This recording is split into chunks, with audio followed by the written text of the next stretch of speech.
वाले से स्वागत है आपका। पूनम चंद जी स्वागत है। प्रेमपुरी गोस्वामी जी स्वागत है। छोटे लाल जी स्वागत है। कुमाराम जी दिवाली की हार्दिक शुभकामनाएं। लगता है हमारे विधायक महोदय पहुंच गए हैं।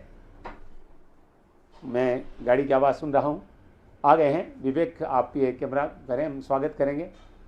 मेरे प्रिय मित्र रतनगढ़ विधायक अविनेश महसी जी पधारे हैं, अभी आ रहे हैं। विवेक आए, एक बार आप कैमरा पकड़ें।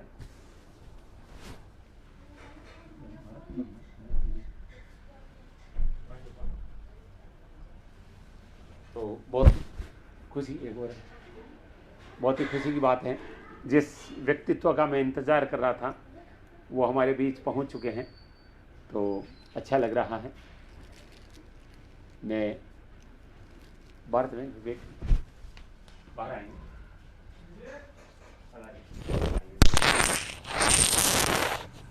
आइए, खुशी की बात है, मैं स्वागत करता हूँ।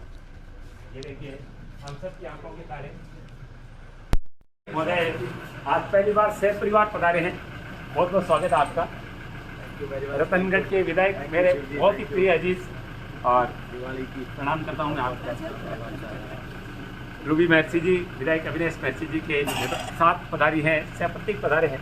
बहुत बहुत स्वागत है आपका। आइए, आपकी तरफ से लोग राम राम बोले, हमारी तरफ से राम राम बोले। बिल्कुल बिल्कुल, राम राम आपके साथ रहेंगे, राम राम रहेंगे आपके साथ, काफी देर हम बातचीत करेंगे। तो बहुत बहुत स्वागत है। मेरा पूरा परिवार आपके स्वागत में खड़ा है, और नमस्कार साहब, राम राम। आधे घंटे से आप मेरे साथ जुड़े हैं और इंतजार कर रहे हैं सारे लोग कि पधारे। बहुत बहुत स्वागत है। नमस्कार साहब, नमस्कार साहब। आइए, इधर आइए, शांति। आइए।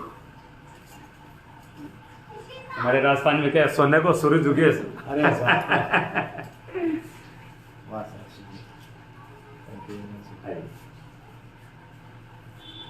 देखिए पहली बार आपका आगमन हुआ है, और अविनेश जी की सारी सफलता में मैं हमेशा कहता हूं, अगर पूरे परिवार का योगदान तो है, सभी भाइयों का, लेकिन इनका बहुत बड़ा योगदान है। और मैं अपने घर में आंगन में भगवान के सामने खड़ा हूं। मैं अपने जीवन में इतना दिव्य परिवार नहीं देखा है, इतने बड़े बड़े लोग परिवार में, लेकिन जो सरलता आपकी है आज साबित कर दिया आपने मेरे घर आकर। क्योंकि सब जानते हैं कि कोई विधायक होता है तो लोग लाइनों में बैठे रहते हैं मिलने के लिए घर के बाहर, और आपने आज सच में मेरे घर मिलने किया, घर पे आकर बहुत अच्छा लग रहा है। बहुत ही स्वागत। मेरे पास शब्द नहीं है, लोग कहते हैं तिवारी जी बहुत शब्द है, लेकिन आज तो रियल में मेरे पास शब्द नहीं है। बहुत अच्छा लग रहा है। और देखिए सारे लोग, हजारों लोग जुड़ रहे हैं, सभी इंतजार कर रहे थे आपका, बहुत चाहते हैं आपको। एक एक कार्यक्रम में आपका हर कार्यक्रम लोगों तक पहुंचाता हूं। आप दिखाते हैं तिवारी जी, इसलिए बहुत अच्छा। अब देखिए दिवाली पर बहुत सारे नेता मार्केट में निकले, लेकिन जिस अंदाज में, जिस काफिले के साथ आप एकदम पगड़ियां बांधकर उत्साह के साथ निकले, वो सीन मैंने पूरे यूट्यूब पे सर्च किया है। इस तरह का जो आपका जो तरीका कार्य करने का, सच में लोगों का दिल जीत लेता है। तो बड़ा, पूरे रतनगढ़ में आपने मुलाकात की। रात को हमने सुजानगढ़ का भी लाइव दिखाया था, लेकिन वो चीज़ जो आपके पास है, मैं खुले दिल से कहता हूँ कि किसी के पास नहीं है। तो पूरा परिवार आपकी पोतियों से मिल रहे थे। बिल्कुल ये बहू है। आप पहले छूते बेटा, प्लीज प्लीज प्लीज प्लीज। आप लोग उनके चले आइए, आइए आप।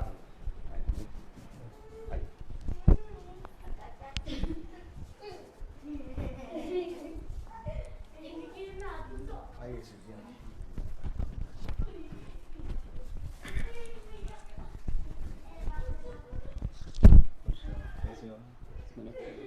आइए भाई साहब, आइए। मेरे भाई है, जुड़वा भाई है, पवन। पिछली बार अपन मिले थे ना, मिले थे। मित्रों बहुत प्रसन्न है दिल, बहुत गदगद है मन, क्योंकि एक बहुत महान व्यक्तित्व है। नेताओं से मिलते रहते, आप सब जानते हैं, नेता बोल के नहीं है, ये मेरे भाई हैं। और एक और बड़ी बात कहना चाहूँगा, जिस व्यक्ति ने मेरी जान बचाई है वो व्यक्ति मेरे साथ हैं। क्योंकि कोरोना मुझे हुआ था, और जब लोगों को सिलेंडर नहीं मिल रहे थे, उस पीरियड में आपने जयपुर के RUHS में अपने मित्र डॉक्टर सक्तावत जी का भी मैं हृदय से आभार व्यक्त करता हूँ। मेरी सांसें टूट रही थी, उसमें मेरे भाई ने मेरी ज़िंदगी बचाई थी। तो वह मैं एहसान करके मैं इनका अपमान नहीं करूँगा, क्यों ये व्यक्ति ऐसा है, किसी के लिए अपनी जान देने के लिए तैयार रहते हैं। इसीलिए रतनगढ़ इस व्यक्तित्व को इतना पसंद करता है। लोग कहने को कह देते हैं कि इन्होंने राजनीति बदली, कुछ भी बदला हो, लेकिन दिल नहीं बदला इस व्यक्ति ने। केवल एक जज्बा रहा मन में कि सेवा करनी है, क्योंकि मैं एक पत्रकार हूं, मैं जानता हूं कौन व्यक्ति किस तरह से काम कर रहा है। और पार्टियां तो नेता बदलते ही रहते हैं, लेकिन जिस व्यक्ति का जमीर और दिल नहीं बदलता है, उस व्यक्ति को आगे बढ़ने से कोई नहीं रोक सकता है। और अपने परिवार के बल पर किसी से कहीं किसी तरह का कोई कलेक्शन नहीं, कहीं कोई भाइयों ने अपने भाई को, एक मन में था सभी भाइयों का कि बस अभिनेश विधायक बन जाए, और वो घड़ी बड़ी दिव्य थी। मुझे तो खुशी तब होती है जब आप इस जीत का योगदान मुझे देते हैं, क्योंकि सबके लिए काम करता हूं। मैं निष्पक्ष व्यक्ति हूं, मैं कभी पार्टी की बात नहीं करता, इंसानियत को महत्व देता हूं। मित्रों, कमेंट आपके आ रहे हैं, मैं माफ़ी चाहता हूं, अभी नहीं पढ़ूंगा, बहुत बड़ी संख्या में आप लोग जुड़ रहे हैं, लेकिन अभी मेरी आंतरिक भावनाएं आप ही के लिए सारे कमेंट है। मैंने बोल दिया था कि आप आने वाले हैं। अच्छा, हाँ, काफ़ी कमेंट आ रहे हैं, बहुत आ रहे हैं। तो अब आप जो कमेंट अपने प्रिय, बहुत अजीज मित्र हमारे, आपके भी हैं, जो मेरा मित्र वो आपका मित्र है। मैं आप सभी लोगों का हृदय से स्वागत करता हूं, आप सब लोगों का बहुत बहुत धन्यवाद देता हूं। मेरा सौभाग्य है कि आप आज मेरे छोटे भाई और मेरे परम मित्र तिवारी जी के घर मुझे आने का मौका मिला। शाम को ग्रहण है और अभी सूतक लगा हुआ था। इस जो समय का फ़ायदा उठाने के लिए सबसे जो अच्छा मुझे लगा वो ये लगा कि आज तिवारी जी और इनके परिवार से मिला जाए। मेरा सौभाग्य है कि आप इस समय लाइव भी आ रहे थे, तो मुझे भी आप लोगों के साथ में बातचीत करने का मौका मिला, आप लोगों से रूबरू होने का मौका मिल गया। मेरे लिए कमेंट आ रहे थे, मैं आप सब लोगों का हृदय से धन्यवाद देता हूँ। जैसे खुमाराम जी सिंवर हैं, MLA साहब को दिवाली की, मैं दीपावली की आप सब लोगों को हृदय से हार्दिक बधाई देता हूँ। आप सब लोगों को बहुत बहुत शुभकामनाएं देता हूं। और जितने भी विनोद सुंडा भी बोल रहे हैं, विनोद सुंडा तो मेरे बहुत अजीज रेलवे में नौकरी कर रहे हैं, पटियाला के रहने वाले हैं। मैं आपके बहुत सारे व्यूवर्स को जानता हूं तिवारी जी। जी, बिल्कुल। आप सबको बहुत बहुत धन्यवाद देता हूं और आभार व्यक्त करता हूं कि तिवारी जी जैसे व्यक्ति, जो ऐसा व्यक्तित्व है जिसको जितना प्यार किया जा सके उतना कम है। मैं और परिवार ने जिस तरह से आत्मीयता के साथ में अभी स्वागत और अभिनंदन किया है मेरा और मेरी वाइफ का, मैं आप सब लोगों का हृदय से धन्यवाद देता हूं। तिवारी जी, कल तो आपने, हम हमेशा दीपावली की रामा क्षमा करते हैं, लेकिन कल का दिन आपने यादगार बना दिया। और सारे लोगों से, मेरे घर परिवार रिश्तेदार सबके टेलीफोन आए और उन्होंने मुझे, कईयों ने तो आपने जो यूट्यूब के ऊपर डाला उसको कईयों ने मुझे उन्होंने भेजा कि हमने ये देखा है। आपका एक अलग अंदाज है, आपका बातचीत करने का तरीका। और एक बात और मैंने देखी है, पत्रकारिता के अंदर बहुत सारे लोग नेगेटिव बातें भी करते हैं, नेगेटिव खबरें भी चलाते हैं, और नेगेटिव खबरें चला के अलग तरह से वो लोगों के साथ में व्यवहार भी कई बार हो जाता है उनका। लेकिन आप पत्रकार होते हुए जिस तरह से पॉजिटिविटी के साथ में काम करते हैं, जिस तरह से पॉजिटिवनेस के साथ में आप काम करते हैं, निश्चित रूप से ये आपको महान बनाता है। तिवारी जी, मैं आज इस मंगलमय जो हमारा पर्व है, दिन है, इसके ऊपर आपका, परिवार का, पूरे सब लोगों के लिए मंगल कामना के लिए मैं मेरी कामना करता हूँ। और सभी व्यूअर्स को जो आप देखिए, ये बहुत सारे लोग जो हैं, अब आप इनसे बात भी कीजिए, मैं आपके साथ में रहूंगा। अभी मेरे साथ ही सारे लोग, मैं अभी नहीं पढ़ूंगा कमेंट, क्योंकि सब लोग आपको सुनना चाहते हैं, सब लोग आपको देखना चाहते हैं। मेरे बारे में तो आपने बहुत कुछ बोल दिया, लेकिन आज तो हकीकत है कि शिव कुमार तिवारी के आज शब्द खत्म हो रहे हैं, आज मेरे शब्द नहीं है, क्योंकि मैं अपनी प्रसन्नता को व्यक्त नहीं कर पा रहा हूँ। आप सभी को भी मैं निवेदन करूँगा, जल पिए।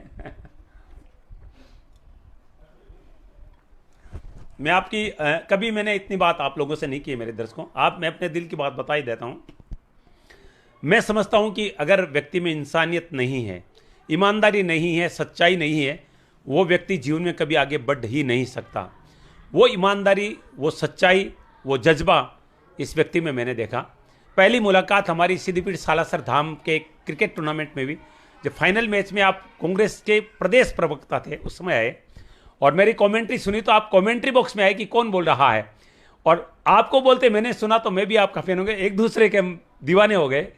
उसके बाद में एक ऐसा रिश्ता जुड़ा बालाजी महाराज के दरबार में कि मुझे लगा कि सच में अगर राजनीति में ऐसे लोग आ जाएं तो निश्चित हैं कि राजनीति लोकतंत्र का सबसे महत्वपूर्ण चीज़ है। आज हम कोई चीज़ की उम्मीद करते हैं तो केवल नेताओं से ही कर सकते हैं, क्योंकि दुनिया का सबसे बड़ा लोकतांत्रिक देश हिंदुस्तान है, इस बात का हम गर्व करते हैं। लेकिन आज कुछ जो मूल्य राजनीति के गिरे हैं उसके कारण बहुत सारे लोगों को राजनीति से नफरत भी होने लगी है, और जब आपके साथ इस तरह की घटनाएं तो हो ही जाती हैं। लेकिन अविनाश महर्षि जी जैसे व्यक्ति से आप अगर मिलेंगे तो आपको लगेगा कि आज ज़रूरत है। और एक मैंने एक बहुत अच्छा कमेंट पढ़ा था कि अगर अच्छे लोग राजनीति में नहीं आएंगे तो फिर देश का भला कैसे होगा। सभी लोग ये कहते हैं कि राजनीति गंदी है। तिवारी जी, इस मुद्दे पर जो अच्छे लोगों की बात हुई, मेरे साथ जो घटना घटी उसको मैं आपको बयान करना बिल्कुल चाहता हूं। बताइए, आज सब लोग सुन रहे हैं, फुर्सत में है सारे लोग। मैं जयपुर में पॉलिटिक्स करता था, राजनीति के अंदर आया उस वक्त जी। मेरे पिताजी बहुत विद्वान व्यक्ति, संस्कृत और वास्तु के प्रकांड विद्वान थे। हम सब लोग भाई लोग साथ में रहते थे। मेरे बड़े भाई साहब एसपी जयपुर लगे हुए थे। मैं जिस पार्टी में काम करता था उसके विपरीत सरकार थी, और हम जनहित के कार्यों को सरकार के कान बजाने के लिए, या ये कह दीजिए कि सरकार को चेताने के लिए जनहित के मुद्दों के ऊपर आंदोलन करते थे। 1 मिनट रुकूंगा, 1 मिनट में निवेदन करूंगा आप लोगों से, इस एक एक बात को ध्यान से सुनेगा। आपके जीवन के लिए ये बातें बहुत महत्वपूर्ण हो सकती है। मैं नमन करता हूं सबसे पहले आपके पूज्य पिताजी पंडित बद्री प्रसाद जी महर्षि को, क्योंकि मैंने आपके गांव में जाकर उस विद्यालय को, कन्या विद्यालय, उस संस्कृत विद्यालय को देखा है जिनकी नींव आपके द्वारा रखी गई थी। सारे पुत्र जिस तरह से कार्य करते हैं, तो जीवन का वो महत्वपूर्ण पहलू अविनाश महर्षि जी बता रहे हैं जो हमारे लिए प्रेरणा बन सकता है। और आप इस वीडियो को शेयर भी कर सकते हैं, अन्य लोगों तक पहुंचा सकते हैं। तो प्लीज बने रहिए, जो बात आप बता रहे हैं इसको ध्यान से सुनिए। मैं बहुत संक्षेप में बताना चाहूंगा। आराम से बताइए, सुनेंगे लोग। तिवारी जी, मेरे बड़े भाई साहब एसपी थे और मैं पॉलिटिक्स के अंदर था। हम दोनों सिविल लाइंस फाटक पर एक दूसरे के सामने खड़े होते थे। संयुक्त परिवार था। सुबह सुबह जब चाय साथ में पीते थे, उस वक्त भाई साहब अपनी बात बताते थे। उनको रोज ये दिक्कत होती थी कि मैं उनके सामने वहाँ धरना प्रदर्शन करता। उनके बड़े अधिकारी कहते कि यार सीवी शर्मा साहब, आपका भाई जो है वो आपके सामने खड़ा होता है। पिताजी को जब उन्होंने ये बात बताई तो पिताजी, मैं आते ही मुझे पिताजी ने पूछा कि बेटा तेरी राजनीति कैसी चल रही है। उस दिन अखबार के फ्रंट पेज के ऊपर कांवटिया हॉस्पिटल की जमीन को अवैध तरीके से सरकार नीलाम करने जा रही थी। हमने रोका था और उसमें हमने गिरफ्तारियां दी थी। फ्रंट पेज पे मेरा फोटो छपा था। मेरे हाथ में अखबार था। मैंने बापूजी को कहा, बापूजी बहुत शानदार चल रही है आपके बेटे की, आज ही फ्रंट पेज के ऊपर अखबार में फ़ोटो छपी है। वो थोड़ा मुस्कुराए और मुस्कुरा करके उन्होंने कहा कि बेटा किस चीज़ में छपी है। मैंने कहा गिरफ्तारी देते हुए छपी है पिताजी। तो पिताजी ने हंस करके कहा बेटा बिल्कुल ठीक है, लेकिन मेरे को एक बात का जवाब दे कि आज जो जैसी पॉलिटिक्स आज है, उस पॉलिटिक्स में अपने जैसे परिवार के सदस्य का रोल कैसा रहेगा और हम लोग क्या इस राजनीति के अंदर फिट हैं क्या।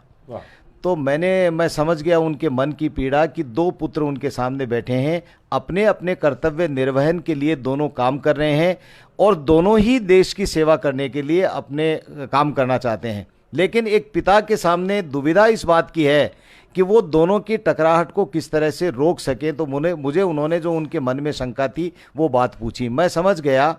मैंने कहा पिताजी, आपका पूरे जो क्षेत्र के 5-7 हज़ार गांव हैं, पूरे क्षेत्र में उनको पंडित बद्री प्रसाद महर्षि जी का नाम बहुत श्रद्धा के साथ में लेते हैं। बिल्कुल। और उसके बाद में आपके जो ज्येष्ठ पुत्र हैं, मेरे बड़े भाई जो हैं, उनकी भी बहुत बड़ी इज्जत थी। मैं तो जाना जाता था कि ये धरणीधर जी का भाई है, ये पंडित बद्री प्रसाद जी का बेटा है, ये चतुर्भुज जी का भाई है, कृपाशंकर जी का भाई है, इसी नाम से जाना जाता था। मैं तो अपने नाम से तो जाना ही नहीं जाता था।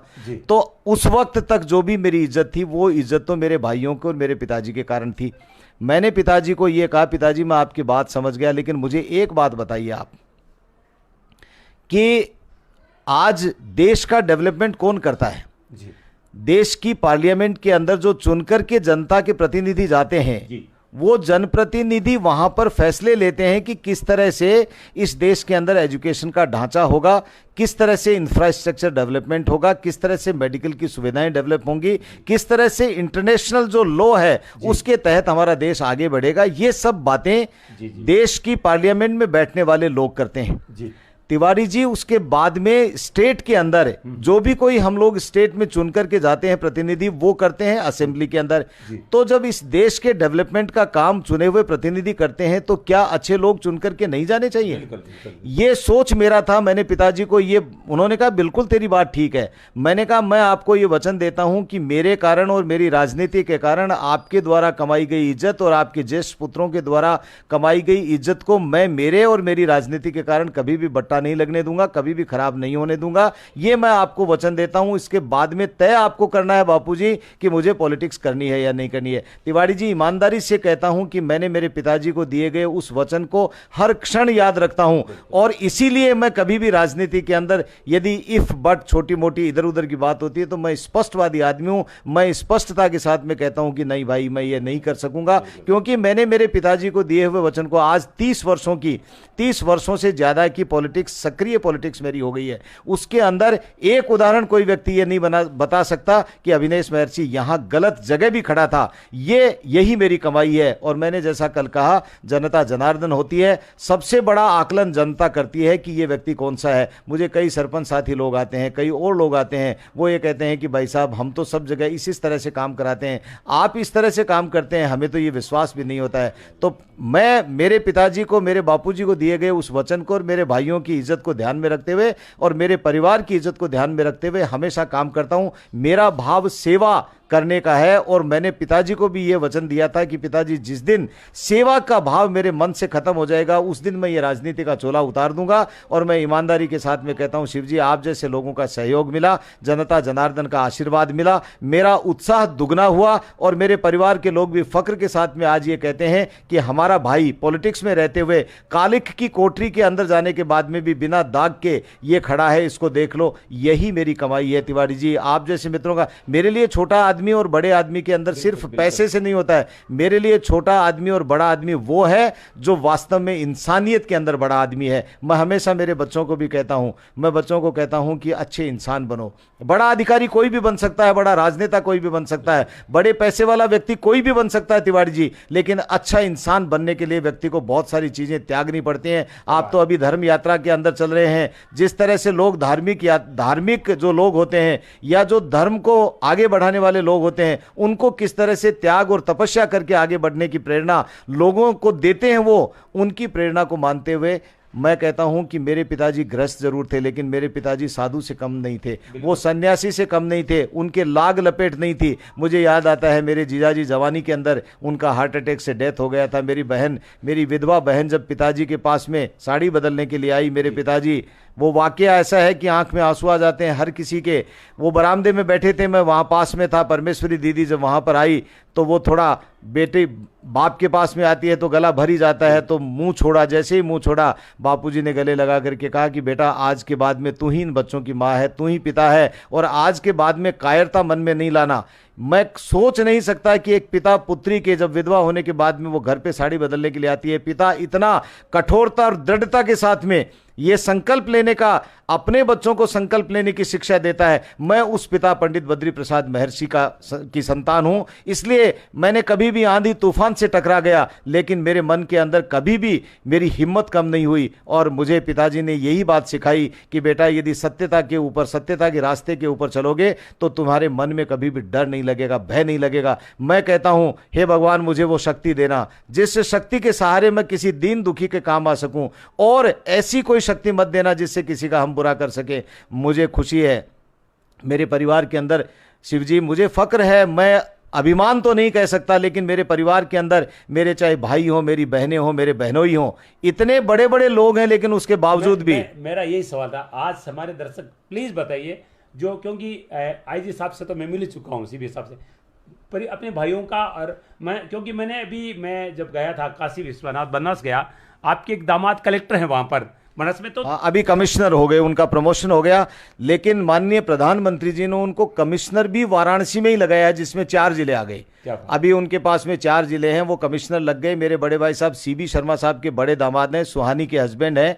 और मैं कहता हूं छोटे वाले भी IRS हैं। मेरे बहनोई जो आजकल सेक्रेटरी हैं भारत सरकार के अंदर, अलकेश जी IT सेक्रेटरी हैं, उनसे छोटे वाले DGP हैं। मेरे बड़े भाई साहब स्वयं IPS रिटायर्ड हैं। एक छोटा भाई पायलट है जिसके बारे में आप जिक्र करते रहते हो, वो आपके प्रिय मित्र भी हैं। लेकिन आप देखते हो उसका जो दिनचर्या देखते हो, वो भी एक पायलट होने के बावजूद भी वो जिस तरह से सेवा के भाव में, अभी हम लोग भी वहां पर जाकर के हैं। हम लोग, हाँ, मैं तो 2 धाम ही कर सका। उसके बाद में हमारा प्रोग्राम तो था, लेकिन पंडित भंवरलाल जी शर्मा, उनको मैं श्रद्धांजलि अर्पित करता हूं। भंवरलाल जी के देहावसान की जब खबर मिली तो मैं 22.5 घंटे की यात्रा लगातार बाई रोड करके मैं पंडित जी के दाह संस्कार में पहुंचा।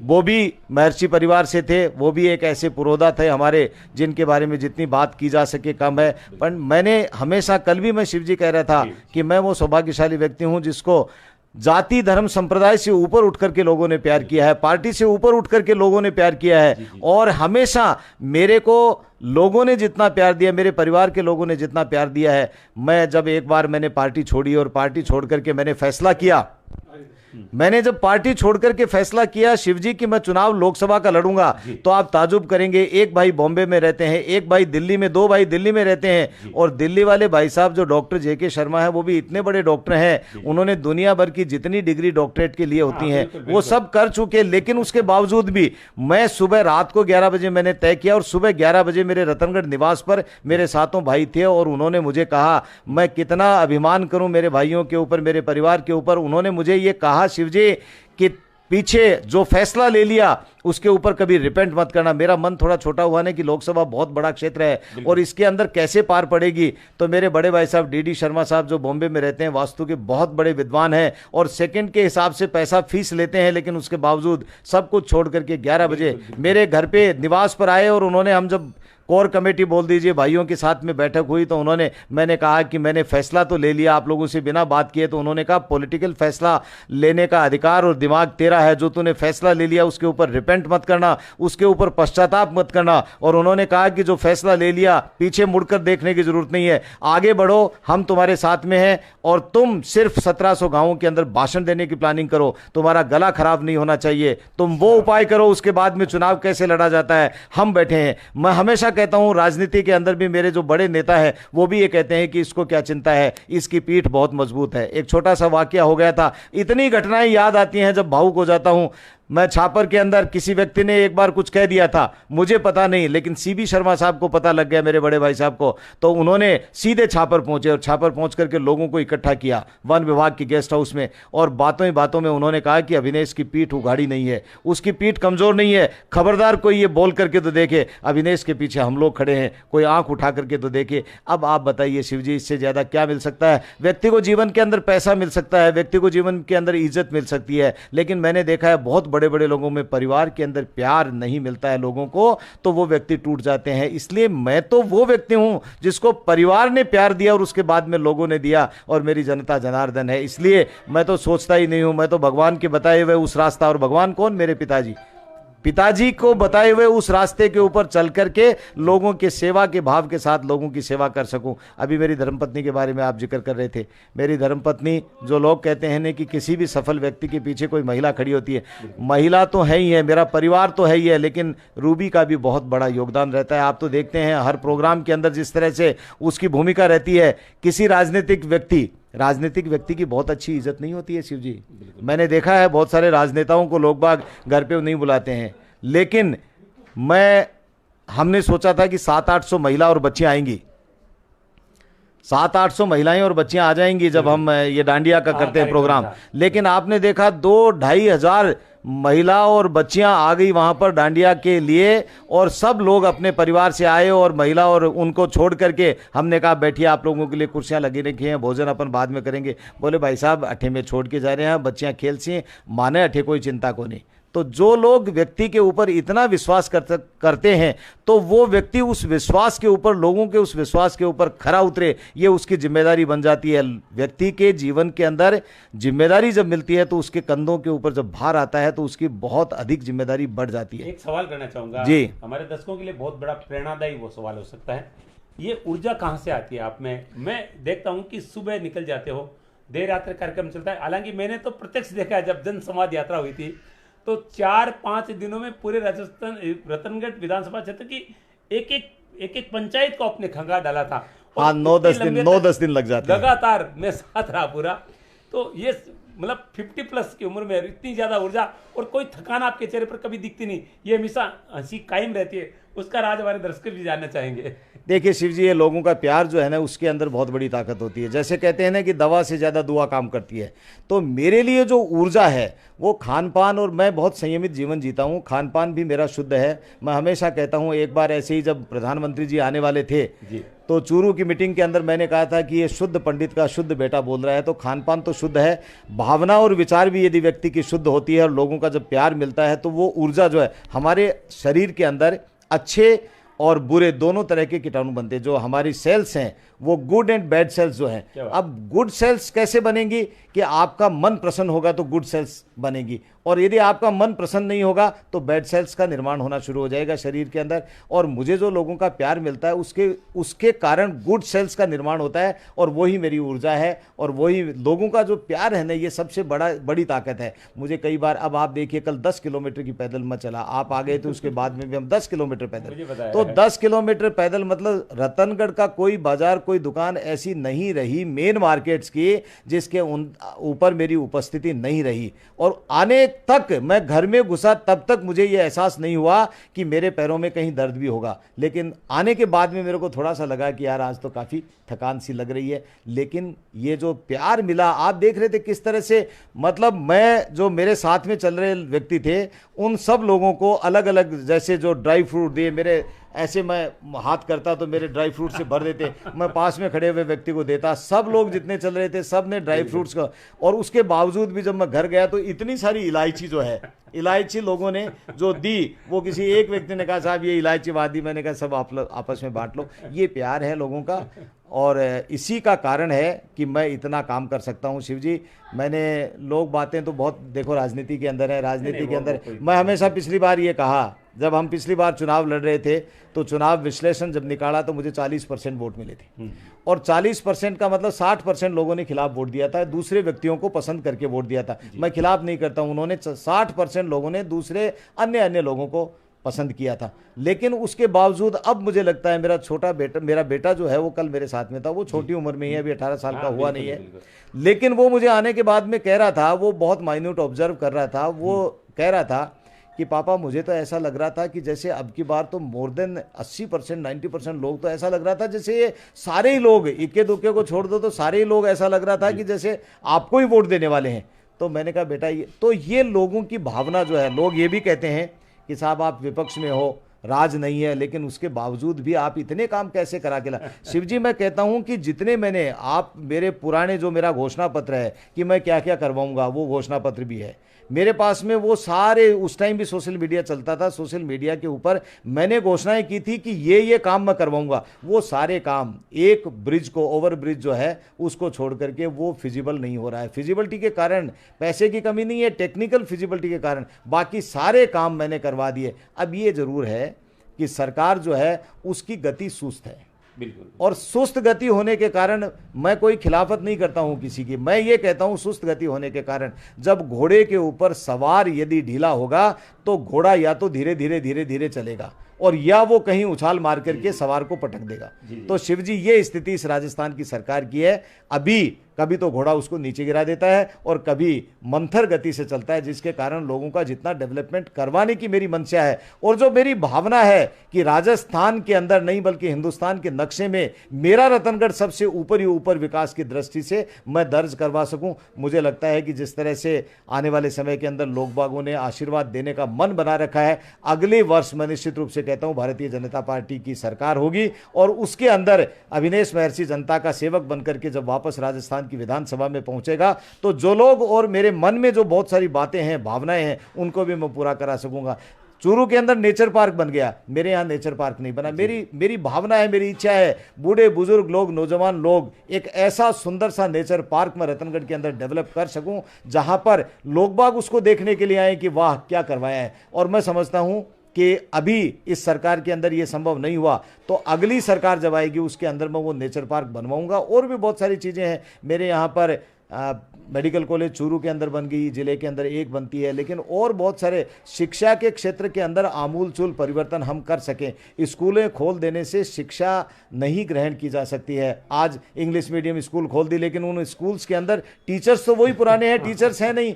आज हमने CHC खुलवा दी, डिस्ट्रिक्ट हॉस्पिटल खुलवा दिए, लेकिन वहां पर डॉक्टर्स नहीं है। ये सब काम कौन करेगा? ये सब काम सरकार करेगी। सरकार के अंदर, राजस्थान की विधानसभा के अंदर जितने भी मेरे वीडियोज हैं, जितने भी बार मैंने बोला है, मैं कहता हूं कि मैं मजबूती के साथ में जनता के हक और अधिकार की लड़ाई को लड़ने के लिए मैं जिस मजबूती के साथ में वहां पर दहाड़ता हूं, वहां पर बोलता हूं, आप सब लोग सुनते हैं और मुझे तो बहुत शाबाशी मिलती है। शिवजी, कितने बड़े फख्र की बात है। पहली बार मैं विधायक बना, और पहली बार विधायक बनने के बाद में जब राजस्थान पत्रिका जैसे बड़े अखबार ने सर्वे किया तो उसके अंदर 10 पहले टॉप 10 जो विधायक हैं उसके अंदर आपके इस बड़े भाई का नाम उसके अंदर दर्ज किया गया। ये मेरे लिए नहीं, मेरे क्षेत्रवासियों के लिए फख्र की बात है।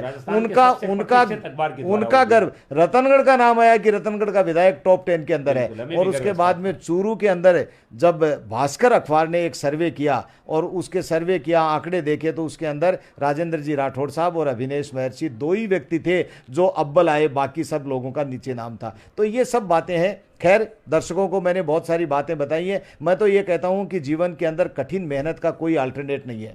व्यक्ति यदि अपने गोल को डिसाइड करके उस रास्ते के ऊपर कठिन परिश्रम के साथ में आगे बढ़ता है तो निश्चित रूप से शिवजी उसको सफलता उसके कदम चूमती है। और मैं बच्चों को भी, बहुत सारे बच्चों के स्कूल्स में जाता हूं, उनको इंटरेक्ट करता हूं, तो मैं कहता हूं कि बेटा कभी भी मेहनत से जी मत चुराना। मेहनत का कोई अल्टरनेट नहीं है, वो उसका कोई शॉर्टकट नहीं है। शॉर्टकट से हो सकता है कि शॉर्टकट से आप एक बार एक सीढ़ी छलांग करके ऊपर चले जाओ, लेकिन वो सफलता जो है वो परमानेंट, मतलब वो सफलता स्थायी नहीं हो सकती है। इसलिए स्थायी सफलता के लिए और निरंतर सफलता के लिए व्यक्ति को मेहनत करनी है। और मानवीय मूल्यों को, जो हमारे भारतवर्ष की सबसे बड़ी पूंजी जो है हमारे मानवीय मूल्य हैं, हमारे संस्कार हैं, उन संस्कारों को कभी भी भूलना नहीं चाहिए। मैं तो बहुत सौभाग्यशाली व्यक्ति हूं कि मुझे भारतीय जनता पार्टी जैसी विशाल पार्टी के अंदर, संस्कारवान पार्टी के अंदर मुझे आने का मौका मिल गया। और देश के प्रधानमंत्री, आपने देखा होगा वो सीन, मुझे याद आता है, प्रधानमंत्री जी 70 प्लस तो हो गए, उसके बावजूद भी वो बिना किसी का सहारा लिए हुए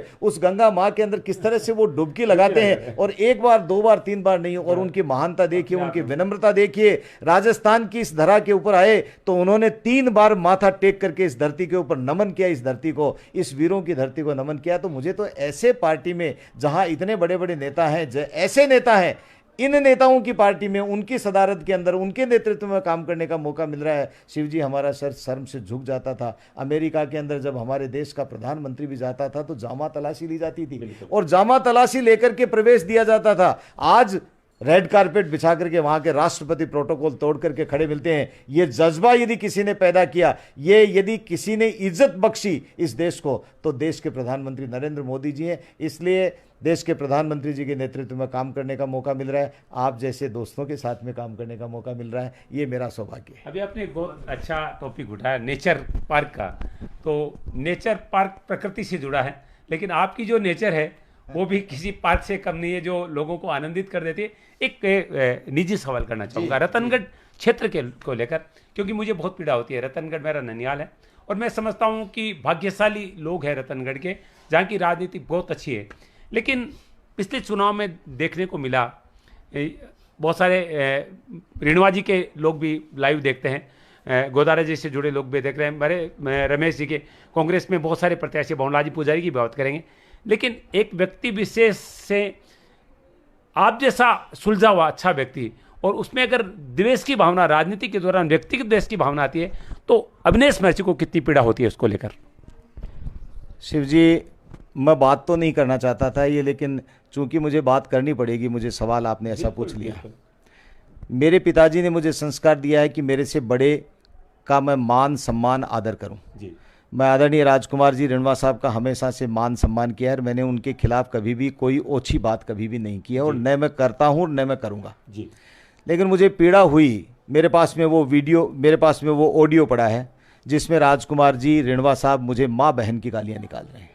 मेरे पीड़ा हुई, मैंने मेरी पीड़ा मेरे परिवार के लोगों के साथ में साझा की। कि ये इस तरह की भावना है। उसके बावजूद भी मैं वो जब कभी मेरे को मिलते थे तो मैं उनको उनके चरणों में प्रणाम करता था। इसलिए करता था कि चलो कोई बात नहीं, कोई भावावेश में कभी उन्होंने कुछ बात कह दी होगी। पीड़ा तो मुझे बहुत हुई, क्योंकि मेरी माँ और बहन के का नाम लेकर के यदि कोई गाली निकाली जाए तो मुझे पीड़ा होती है, लेकिन मैं उस बात को भूलने की कोशिश करता रहा। कभी भी उन्होंने इस तरह की, लेकिन जैसे ही ये बात आती थी वो फिर वही बात करते थे। मैंने कहानी सुनी, मेरे पिताजी ने कहानी सुनाई थी कि साधु बिच्छू को पानी में से उठाता है, डंक मारता है, फिर वो गिरा देता है, फिर वो मारता है। मैंने कहा कभी न कभी सद्बुद्धि आएगी, नहीं आई, कोई बात नहीं। लेकिन उसके बावजूद भी मैं हमेशा मंच भी शेयर करता रहा। अब उनकी भावना है, मैं तो छोटा हूँ, आज भी मैं कहता हूँ शिव जी, मेरे मन में किसी तरह की कोई भावना नहीं है। वो मेरे बड़े हैं, उनका एक्सपीरियंस मेरे से ज़्यादा है, वो राजनीति के अंदर चुने हुए प्रतिनिधि मेरे से ज़्यादा रहे हैं।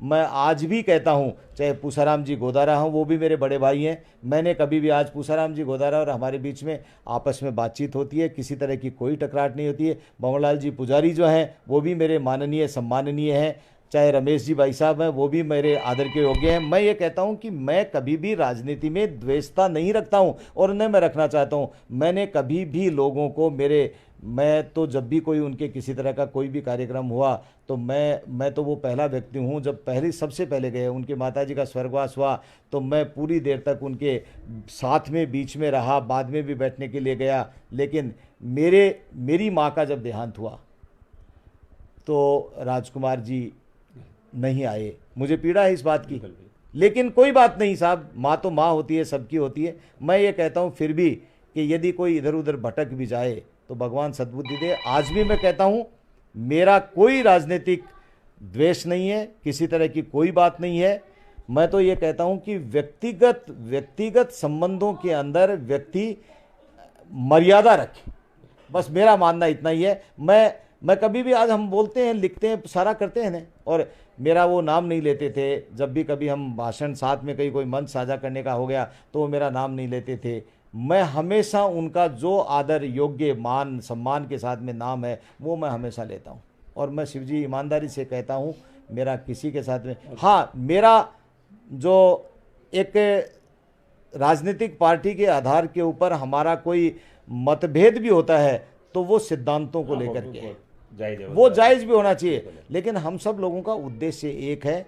हम सब लोग राजनीति करने वाले लोग सेवा के भाव के साथ में आगे बढ़ें और सुचिता इतनी तो रखें कि एक दूसरे को इस तरह के शब्दों का प्रयोग नहीं करें। इतनी बात कहना बिल्कुल। मित्रों, आज दिवाली का दिन है तो इसलिए मैंने ये सवाल किया कि रतनगढ़ श्रद्धा और प्रेम की भूमि है, जहाँ पर भाई जी हनुमान प्रसाद जी पोदार जी जैसे व्यक्ति हुए, तो उस भूमि पर आज दिवाली के दिन इस तरह के मतभेद खत्म हो जाए, क्योंकि चुनाव तो आते रहेंगे, हम चुनाव लड़ते रहेंगे, लेकिन दो अच्छे व्यक्ति हैं। राजकुमार जी रेणुका का मैं बहुत सम्मान करता हूँ, बड़ा, वो भी मेरा बहुत आदर करते हैं।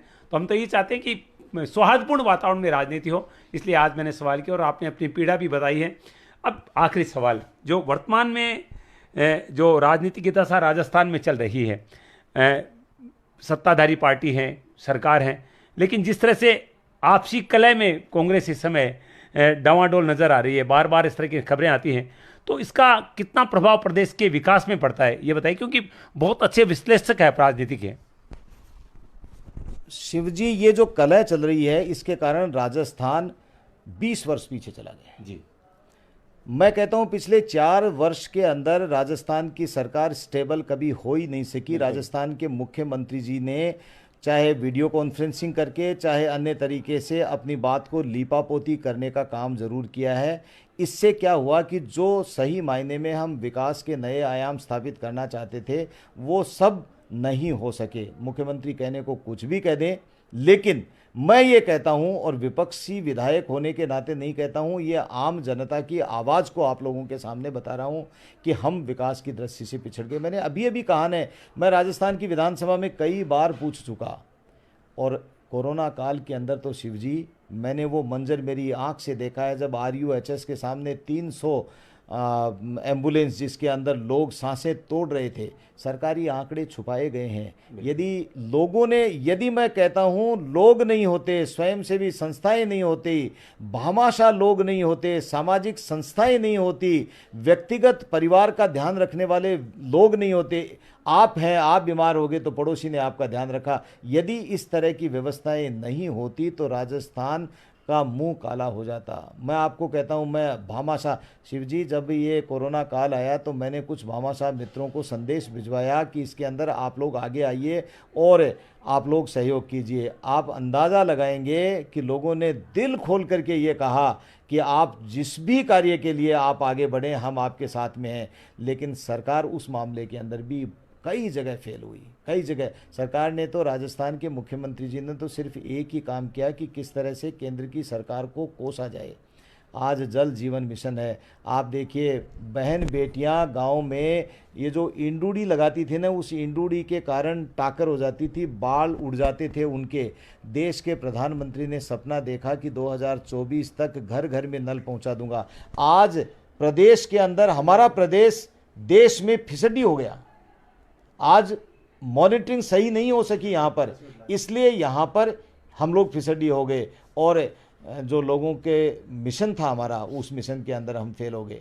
मैं ये कहता हूँ कि ये जो आपसी फूट है, ये जो सिर फुटअव्वल है, इस सिर फुटअव्वल के कारण राजस्थान का बहुत बड़ा नुकसान हो गया। राजस्थान हर मायने में रिच है, माइंस एंड मिनरल्स के अंदर हिंदुस्तान के अंदर राजस्थान नंबर 1 है, यदि इसका सही तरीके से दोहन हो जाए तो। आज हमारे रिफाइनरी लग गई, आज हमारे पेट्रोकेमिकल्स के अथाह भंडार हैं, गैस हमारे यहाँ पर अथाह है। पर्यटन के अंदर हम राजस्थान जो है वो पूरे देश के अंदर नंबर 1 वाली स्थिति के अंदर हो सकते हैं, यदि सही तरीके से प्लानिंग की जा सके इसके अंदर। मैं कहता हूं कि राजस्थान के अंदर सौर ऊर्जा के अंदर तो राजस्थान का कोई सानी नहीं, कोई मुकाबला नहीं है। अनेक ऐसे क्षेत्र हैं जिसके अंदर राजस्थान नंबर 1 पर हो सकता है। लेकिन दुर्भाग्यपूर्ण स्थिति यह है कि आज हम राजस्थान में नंबर 1 किस पर है? अपराध की दुनिया, अपराध की दृष्टि से नंबर 1 है, महिला अपराध में नंबर 1 है, हमारे बालकों के ऊपर अत्याचार है उसके नंबर हैं, SC ST के अंदर नंबर 1 पर चले गए। तो हालात इतने ख़राब हो गए कि हमें इनके ऊपर सोचना पड़ेगा, सुधारने के लिए हमको काम करना जी। पेट्रोलियम और खनिज के मामले में सरकारें इतनी उदासीन क्यों होती है? क्योंकि मैं सत्य कहूँगा, भाजपा की सरकार भी रही है और कांग्रेस की सरकार तो वर्तमान में है। अगर जो भंडारण, जो दोहन होना चाहिए पेट्रोलियम और खनिज का, क्यों नहीं हो पाता? इसमें सरकारें उदासीन क्यों? वरना राजस्थान बहुत बड़ी शक्ति बन सकता है। देखिए, मैं तो खुद कह चुका हूँ, ये उदासीनता कहें या पहले जो है वो, देखिए पहले क्या था, राजस्थान के अंदर इंफ्रास्ट्रक्चर इतना मजबूत नहीं था, हमारे पास में पैसा इतना नहीं था कि इसका हम दोहन सही तरीके से कर सकें। लेकिन आज GST लागू होने के बाद में, कांग्रेस पार्टी ने कहा GST को गब्बर सिंह टैक्स कहा था, लेकिन आज वही कांग्रेस पार्टी इस GST के सहारे जो है वो राजस्थान के अंदर सबसे बड़ा रेवेन्यू GST का आता है। तो अब हमारे पास में पैसा आने लगा है, हम दोहन करने की हमारी क्षमता हो गई है और जो साधन भी हमारे दोहन के हैं वो भी डेवलप हो गए हैं। तो मैं उम्मीद करता हूं कि आने वाले समय के अंदर, हमने अभी किया भी है काफ़ी कुछ और आने वाले समय के अंदर और भी होगा। बहुत बड़ी बड़ी स्कीम्स को लागू करने के अंदर समय लगता है तिवारी जी। आने वाले समय के अंदर मैं समझता हूँ कि राजस्थान हिंदुस्तान में नंबर 1 बनेगा और रतनगढ़ विकास की दृष्टि से यदि कोई एक कॉन्स्टिट्यूएंसी का नाम लिया जाएगा तो रतनगढ़ नंबर 1 होगा, ये विश्वास है। चाहे हाँ, मैं उसी सवाल पे आ रहा हूँ। मैं ये सवाल आ रहा हूँ, मैं आखिरी जो सवाल है, आपने बहुत अच्छे रतनगढ़ में कार्य किए हैं, लेकिन एक बहुत बड़ी समस्या, एक 3 किलोमीटर का सड़क का टुकड़ा जो निश्चित रूप से लोगों के लिए बहुत बड़ा संकट बन चुका है। वर्तमान में आचार्य श्री का चातुर्मासा चल रहा है, हमें घूम कर जाना पड़ता है। तो कहाँ दिक्कत आ रही है? ये कार्य क्यों नहीं हो पा रहा है? भंवला जी मेघवाल चले गए प्रयास करते करते, लेकिन अविनेश महर्षि से बहुत सारी उम्मीद लोगों को है, क्या वो कार्य हो सकता है? देखिए तिवारी जी, मेरे पास में ये सवाल कई बार आया है और इसके ऊपर मैंने पूरा कागज़ों के साथ में, मेरे पास में पूरी फाइल भी है, मैं तथ्यों के साथ में बात करूँगा। ये क्या हुआ, स्टेट टाइम से, राजा महाराजाओं के समय से ये सड़क बनी हुई थी जी, और जो स्टेट टाइम के अंदर सड़कें बन गई उसके ऊपर रिपेयरिंग करने का कभी भी वन विभाग ने उसको मना नहीं किया था। जी, गलती कहाँ पर हो गई? पिछली बार जब माननीय राजकुमार जी रिणवा साहब वन मंत्री थे, इन्हीं के पास में विभाग था, जी था। इन्होंने किया तो अच्छी भावना के साथ में ही होगा कि भाई इस सड़क को चौड़ी कर देते हैं, आवागमन के अंदर अच्छे साधन हो जाएंगे। लेकिन चूंकि ये नेशनल नहीं इंटरनेशनल अभयारण्य है, बिल्कुल, और इस अभयारण्य के अंदर हिरणों के विचरण के लिए और उनकी सुरक्षा के लिए नियमानुसार कोई रोड बीच में से हो नहीं सकती है, होनी नहीं चाहिए थी। लेकिन इसके अंदर हमारे पास में प्लस पॉइंट ये था कि वहाँ पर पहले स्टेट टाइम की बनी हुई सड़क को बंद नहीं कर सकते थे। जी। अब क्या हुआ कि ये नीचे से फाइल चली, इन्होंने कहा कि भाई इस रोड को चौड़ी करनी है और चौड़ी करके इसको डामरीकरण करना है। अब ये प्रस्ताव जब नीचे से आया तो नीचे से जो कमेंट लिख करके आने शुरू हुए, उसके अंदर ये कहा कि साहब ये सड़क बन नहीं सकती है और इसके अंदर किसी भी तरह के निर्माण की कोई भी इजाज़त वन विभाग के कारण नहीं दी जा सकती है और अभयारण्य के कारण नहीं जा सकती है। अब इन्होंने क्या है कि इनको ये पता नहीं होगा, या कोई बताने वालों ने नहीं बताया होगा, या अध्ययन पूरा नहीं कर सके होंगे, या अध्ययन की जो सामग्री इनके पास में नहीं होगी। लेकिन उस समय इन्होंने उसके ऊपर जो नीचे से कमेंट आया और वो एडवर्स कमेंट जो आए, और प्रिंसिपल सेक्रेटरी से होते हुए इनके CCF जो चीफ कंजर्वेटर ऑफ फॉरेस्ट होते हैं, या जो इनके जो सबसे बड़े अधिकारी होते हैं, उनके कमेंट के साथ में जब फाइनल मंत्री महोदय के द्वारा जो निर्णय किया जाता है, उस निर्णय के अंदर इन्होंने भी साइन कर दिए कि सड़क को बंद कर दिया जाए। ओ, ये मैं आपके चैनल के ऊपर बोल रहा हूं जिम्मेदारी के साथ में, लाइव। बिल्कुल बिल्कुल। अब ये मंत्री के स्तर के ऊपर ये निर्णय हो गया और उसके बाद में उनको मिल गया, तो उसके आधार पर एक बार निर्णय होके बंद होने के बाद में अब उसके ऊपर इतनी बड़ी फॉर्मेलिटीज़ हैं, सुप्रीम कोर्ट का आदेश है, वन विभाग है, अभयारण्य है, पर्यावरण है, तो अब ये नए सिरे से कोई भी उसके ऊपर कोई भी निर्माण की स्वीकृति नहीं हो सकती। हालांकि हमने प्रयास किया इसके ऊपर, तो पूरी तरह से टूटी फूटी को भी रोक दिया गया। इसलिए रोक दिया गया कि वो बंद कर दे। उन्होंने कहा कि ये हो ही नहीं सकती। अब मैं आपको ये निवेदन करता हूं, मुझे देखिए क्या होता है, जब केंद्र की सरकार और राज्य की सरकार दोनों एक पार्टी की होती है, तो उसके अंदर यदि कोई आप बड़ा प्रोजेक्ट हाथ में लेते हो तो उसको करने के अंदर सुविधा हो जाती है। अब क्या होगा, यहाँ का वन विभाग है, यहाँ का पर्यावरण मंत्रालय है, और यहाँ का भी कुछ पैसा इसके अंदर इन्वॉल्व होता है। एक इसके अंदर इलाज हो सकता है कि इसको एलिवेटेड रोड बना करके, जिससे नीचे से हिरणों के विचरण में किसी तरह की कोई कमी नहीं आए, और ये एलिवेटेड रोड बन जाए, और उसके लिए विभाग इसको परमिट कर दे। लेकिन उसके लिए राज्य सरकार और केंद्र सरकार दोनों की सहमति और दोनों का पैसा इन्वॉल्व होता है। शिव जी, मैंने कभी भी कोई बात कही है तो वो बिना सोचे समझे नहीं कही है। मैं आपको ये बात कहता हूं कि देखिए, इस राज्य के अंदर तो ये सड़क नहीं बनेगी, क्योंकि गलती चाहे हमारी पार्टी के ही थे उस वक्त। ये गलती किसी से भी हो जाए, मेरे से भी हो सकती है। ये होता क्या है कि अधिकारी लोग जो नीचे से फाइल बना करके देते हैं, यदि कोई पढ़ा लिखा अच्छा व्यक्ति यदि उसके ऊपर यदि कोई अध्ययन करके निर्णय करे, तो वो निर्णय जनहित का होता है, वो जनता के खिलाफ का नहीं होता है। ये जनहित का नहीं था, ये जनता के खिलाफ का फैसला हो गया, लेकिन हो गया तो हो गया। अब उसको सुधारने के अंदर शिवजी कोई बीमार हो जाए और उसकी मौत ही हो जाए, तो उसके बाद में आप मुझे ये बताओ, लोग तो कहते हैं कि भाई आप तो कुछ भी कर सकते हो। बीमार आदमी, गंभीर बीमार है, उसको यदि उसमें सांस है तो दवाई काम करेगी। सांस खत्म हो जाएगा तो उसके बाद में आप उसको कितनी दवाई दे दो, तो ये वैसी सी स्थिति होगी। मैं ये कहता हूं, अगली बार सरकार भारतीय जनता पार्टी की राजस्थान में भी बनेगी और केंद्र के अंदर भी 2024 के अंदर मोदी जी पुनः प्रधानमंत्री बनेंगे। ये विश्वास नहीं, ये बल्कि मैं पूरे सर्वे बता रहा हूं आपको। तो उस स्थिति के अंदर मेरी माननीय गडकरी जी को भी मैंने ज्ञापन दिया, मिला था, और भूपेंद्र यादव जी जो हमारे वन और पर्यावरण मंत्री हैं, मेरी उनसे भी बात हुई है। मैं आपको विश्वास दिलाता हूं आपके चैनल के माध्यम से लोगों को कि भाई ये 1 वर्ष का समय तो निकलेगा, लेकिन उसके बाद में एलिवेटेड रोड, उसके लिए कितना भी रुपया लगे, करोड़ों लगेगा, उसको पैसा मैं लेकर के आऊँगा और एलिवेटेड रोड बना करके इसको सीधा जो पहले रोड थी उसके ऊपर से उसको एलिवेटेड रोड बना करके वापस जोड़ देंगे। एक बात तो ये। दूसरी बात, मैंने राजस्थान के मुख्यमंत्री जी से कहा कि अब ये तो नहीं बन सकती, फाइनल हो गया, तो जो देवानी वाली सड़क आ रही है वो सड़क भी बहुत टूटी फूटी और उसके अंदर भी छोटी सड़क है। 4.5 करोड़ रुपया मैं पास करवा करके लाया हूँ, मुख्यमंत्री से मिला हूँ, चिट्ठी लिखी है, सब सोशल मीडिया पे डालता रहा हूँ। और अखबारों के अंदर भी देता रहूं, 4.5 करोड़ रुपए उसका काम शुरू हो जाएगा। जब तक वो 4.5 करोड़ रुपए की सड़क बन करके तो लोगों को आवागमन में सुविधा हो जाएगी। और उसके अंदर जहां वो आपका कब्रिस्तान बना हुआ है, मस्जिद से बनी हुई है, उस कब्रिस्तान के पास से एक सीधा नगर पालिका को सामने सीधी रोड जोड़ती है, उधर निकलती है। वो निकली नहीं है अभी तक। उसका हमने प्रस्ताव नगर पालिका से ले लिया है।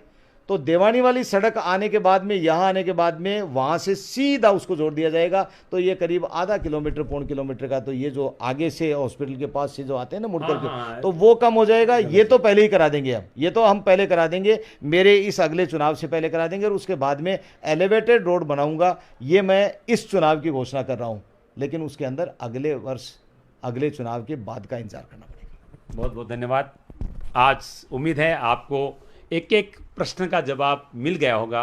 हमारे साथ रतनगढ़ विधायक अविनेश महर्षि जी, जो आज मेरे निवास स्थान पे आए दिवाली के स्नेह मिलन के लिए, बहुत अच्छा लगा। अब रूबी महर्षि जी के साथ और पूरे परिवार से आपने मुलाकात की, और सबसे ज़्यादा खुशी इस बात की कि मेरे हज़ारों दर्शकों ने आज आपसे बातचीत की और उनके तमाम सवालों के जवाब भी आपने बखूबी दिए। अब एक वादा और आपसे करता हूं कि मैं बहुत जल्दी राजकुमार रेणुआ जी से भी मिलूंगा। मैं चाहता हूं कि रतनगढ़ की राजनीति है वो एक व्यवहार कुशल राजनीति हो, जिसमें आपसी कोई टकराव नहीं हो, मन मुटाव नहीं हो। आपने अपनी पीड़ा बताई है कि मैंने इस तरह का प्रयास किया, लेकिन सामने से उसका कोई बहुत अच्छा प्रत्युत्तर नहीं आया। तो हम उम्मीद करते हैं कि ये चीज़ तो निश्चित रूप से, क्योंकि हम तो चाहे आम लोगों में हो या राजनीति में हो, प्रेम हो। मैं तो आज भी कहता हूँ, मैं तो छोटा हूँ, उम्र में भी छोटा हूँ, एक्सपीरियंस में भी छोटा हूँ, हर मायने में राजकुमार जी रेणुआ साहब से छोटा हूँ, उनका छोटा भाई हूँ। मैं आज भी ये कहता हूँ कि छोटे को नाराज़ होने का तो अधिकार है, लेकिन छोटे को किसी भी तरह से बड़े का अपमान करने का कभी अधिकार नहीं रहा है, और ये न मैंने कभी किया है। और आगे मैं तो ये आपके चैनल के माध्यम से सारी जनता को वचन देता हूं कि किसी भी व्यक्ति के प्रति मैं दुराग्रह नहीं रखूंगा, और मेरे शब्दों से कभी भी, मेरे मुंह से कभी भी कोई छोटी बात नहीं लेंगे। मैं तो आज भी उनका बहुत जो है वो आदर करता हूँ, मान सम्मान करता हूँ, और आपके चैनल के माध्यम से दीपावली के ऊपर उनको चरण स्पर्श भी भेजता हूँ। बहुत सुंदर। आज दुराग्रह दूर करने का दिन है, आज प्रेम और भाईचारे का दिन है, और दर्शकों दिल से कह रहा हूँ बहुत खुशी हुई आज। और आज हमारी मुलाकात को बहुत उच्च स्तर पर लेकर गए मेरे बहुत अजीज मित्र रतनगढ़ के लाडले विधायक अविनेश महर्षि जी, परिवार सहित यहाँ पर पधारे और आपसे भी बातचीत की। और आप सबके लिए यही मंगला कामना करता हूँ कि आप सब सुखी रहें, आनंद में रहें, स्वस्थ और प्रसन्न रहें, और जो दीपक की रोशनी है वो आपके जीवन में हमेशा खुशियों का प्रकाश फैलाती रहे। ऐसी मंगल कामना के साथ आप सबका बहुत बहुत धन्यवाद।